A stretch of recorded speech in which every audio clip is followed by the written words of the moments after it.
Portal को नष्ट करने के बाद गांव के लोग थोड़ी राहत की सांस ले रहे थे, लेकिन यह राहत ज्यादा देर तक नहीं चली।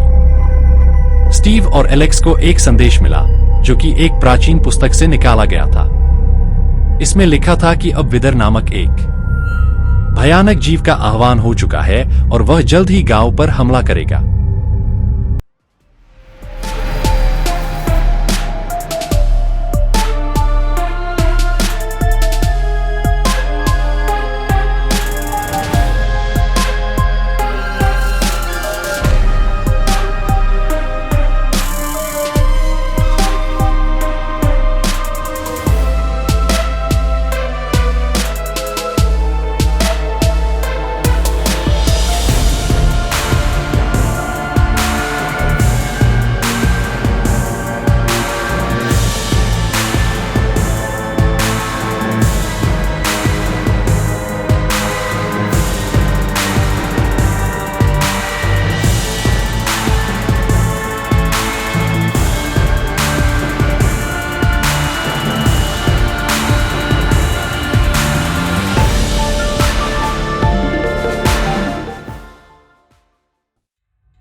स्टीव और एलेक्स को अब उस विदर को रोकने की जरूरत थी।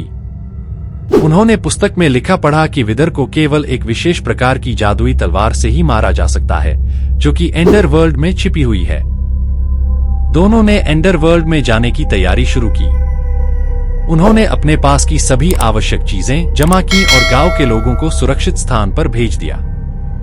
फिर उन्होंने एंडर पोर्टल को सक्रिय किया और अंदर प्रवेश किया।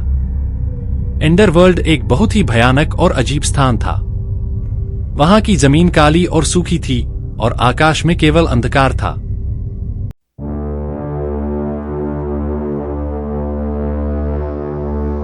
वहां का वातावरण बहुत ही भयावह था।